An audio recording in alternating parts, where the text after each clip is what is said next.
Hoy voy a hablar y, y- y quiero confesarles que es la primera vez que no me siento cómodo viniendo a esta rueda de prensa. انا بعترف لكم النهارده قصادكم كلكم ان انا اول مره تقريبا في حياتي ان انا جاي مؤتمر صحفي وانا مش حاسس ان انا مستريح. Usted hace el entrenamiento de puerta cerrada hoy y al otro día el periodista o el periódico más importante es el que saca la foto de todo lo que pasó. فبالتالي انت لو انت اغلقت التدريب بتاعك مثلا هتلاقي الصحفيين كلهم بيتسابقوا علشان خاطر يبداوا يبحثوا عن الحدث او الحاجه المهمه، ويبدا الصحفي الاكثر شهره اللي هو اللي يقدر يجيب الخبر الصحيح او اللعب بالتشكيل الفلاني او كذا. Y no nos digamos mentira que ustedes como periodistas en cualquier plantilla tienen un amigo y lo llama, ¿qué hicieron hoy? وانا اعتقد ان كلكم كصحفيين اعتقد ليكم ممكن يكون لكم اصدقاء داخل النادي او كان من اللاعبين ممكن تتصلوا بيهم تسالوهم انتوا ايه اللي حصل النهارده في التدريب. Entonces conmigo no van a encontrar nunca barreras. فانتوا بالنسبه لي انا عمركم معايا ما هتلاقوا حوائط او حواجز. Porque yo estoy convencido que el fútbol no está hecho.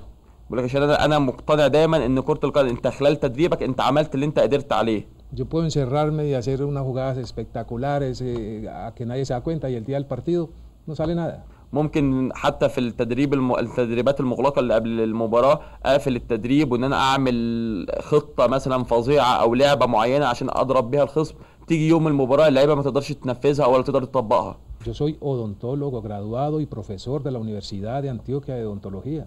انا طبيب اسنان ومتخرج من جامعه انطوكيا. Mi condición pues futbolística sino humana, me siento deprimido y por eso que no quería hoy esa rueda de prensa. لكن لما انا توصل لدرجه ان في ناس توصل لدرجه ان النادي تبدا تتكلم عن الموضوع ان احنا ممكن نفوت نتيجه مباراه او ان انا ما العبش المباراه بكل اللاعبين، ان انا ممكن افوت نتيجه المباراه او ان انا اخسر المباراه دي، عشان كده انا ما كنتش عايز اجي النهارده مؤتمر صحفي من كتر الضيق والخنقه اللي انا كنت فيها. Lo único que exijo es respeto. بيقول لك عشان كده انا بطلب من الصحفيين، بطلب من الجماهير، بطلب من حتى جماهير الفرق التانية الاحترام، انا بطلبش منهم غير الاحترام ليا. Que me hayan escuchado, les pido disculpas y eso era todo por hoy. وانا بشكركم جدا ومش هقدر اكمل تاني المؤتمر، هو بس جيت عشان احترمكم وجيت النهارده بس كده. مباراة بكرة القادسية راح يخش المباراة بكل قوة عنده، وإن شاء الله إننا جاهزين للمباراة، وحنا خاشين مباراة القادسية مو خاشين على إن ناخذ 3 نقاط ونطلع من المباراة إن شاء الله.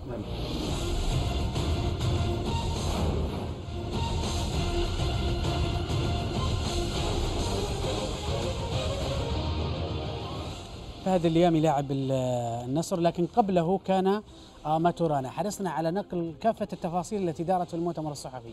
هو حضر ثم تحدث بألم وبلغة ربما تابعتموها، قال أنه حزين، أنه يشعر باختناق كبير حتى لعباراته التي يتحدث بها، ثم قال أنني حضرت احتراما لكم لكنني سأغادر لأن ما قيل لا يليق بتاريخي.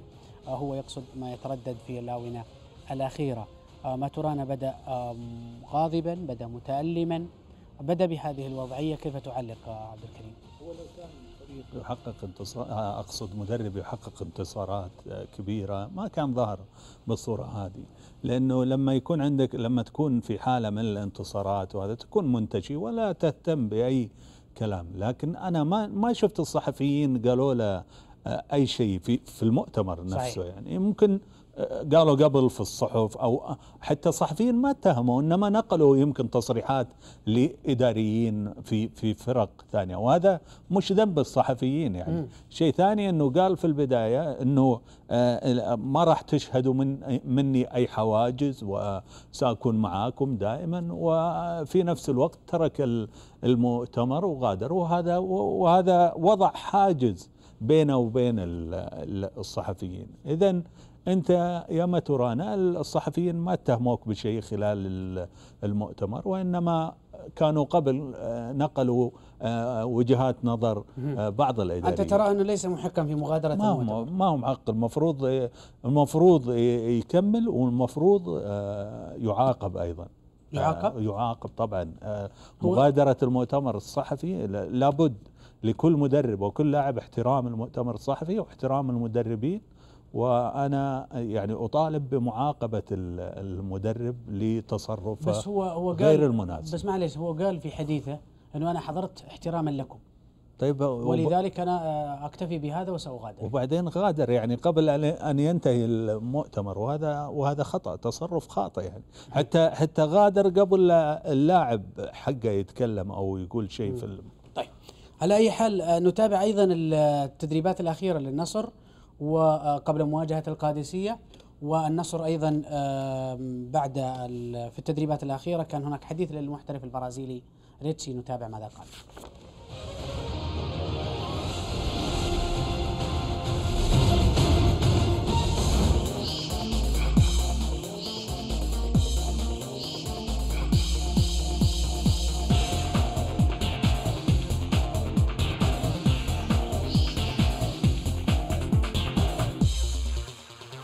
Eu acho que, em primeiro lugar, a equipe está de parabéns, demonstrou. اعتقد ان الفريق المباراه الماضيه ادى بشكل كويس جدا، وحاول على قد ما يقدر انه يطبق خطط المدرب والاستراتيجيه بتاعته خلال المباراه، واعتقد ان شخصيه الفريق ظهرت وتطورت من مباراه لاخرى، واعتقد احنا ان شاء الله في خلال الفتره اللي جايه هنقدم مباراه افضل من كده. اعتقد ان انا بعتبر نفسي لحد دلوقتي في فتره لسه الانسجام مع الفريق، لسه ما دخلش الانسجام لدرجه 100%، لسه في مرحله التعرف على اللاعبين لسه بيتعرفوا عليا. انا بحاول على قد ما اقدر ان انا ادعمهم، ان انا اديهم البساط ان هم يوصلوا للجون بطريقه كويسه، وانا بشكرهم طبعا على الثقه اللي هم بيدوها لي، وبشكر المدرب على الثقه اللي هو على طول بيديها لي، واتمنى ان انا اظهر دايما بشكل كويس للفريق، ان انا اقدر اساعدهم في المرحله الجايه ان شاء الله. مرحله التذبذب دي هي طبيعيه مش غريبه على الفريق، لان احنا لسه في مرحله اللعب لسه بنتعرف على بعض، وان احنا لسه مع المدرب تقريبا بقالنا 3 شهور، فبالتالي اعتقد المستوى اللي الفريق بيقدم فيه مستوى كويس جدا، واحنا كان ينقصنا بس احراز هدف عشان نقدر نخش المباراه، واعتقد اخر مباراتين احرزنا اهداف وبدانا نخش المباريات بشكل كويس بصوره كويسه. اعتقد انها تبقى اعداد كويس جدا لمباريات الكاس ان شاء الله، واعتقد ان هي بالنسبه لنا مباراه مهمه جدا عشان نحافظ على المستوى اللي احنا بنتطور فيه، والفوز بالنسبه لنا مهم جدا.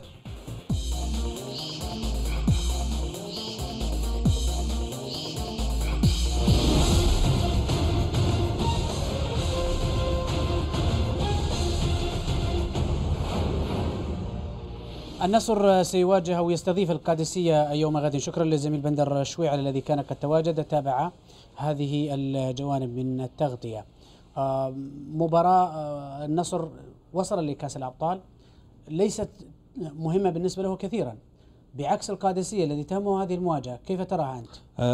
القادسية هو اللي وضع نفسه في هذا الوضع الخطير جدا. كان المفروض من البداية من أن يجهز، أن يتم تجهيز الفريق، وهناك مباريات كثيرة بالنسبة للقادسية فرط فيها تفريط كبير، وهي مباريات كانت سهلة، وزي ما قلت أنه هو الذي وضع نفسه في هذا الوضع الخطير. المباراة بالنسبة للنصر ليست مهمة جدا، وكما قرأنا في الصحف أنه راح يلعب بالفريق الرديف. هناك بالنسبة للتعاون أيضا ترى المباراة ما هي سهلة، لأنها مباراة مع فريق قوي وفريق نجح في المباريات الأخيرة اللي هو الرائد فأن يحقق نتائج جيدة. نتحدث عن هذه المباراة، الرائد والتعاون في مواجهة هي الأخرى تعني الكثير لهذه الجولة، لأن التعاون والقادسية بينهما بطاقة واحدة للبقاء، والآخر سيرافق الأنصار للهبوط. يوم غد تتحدد هذه الأمور في جوانب عديدة. نتابع أولا استعدادات الرائد كيف جرت قبيل الديربي الكبير المنتظر بينهم.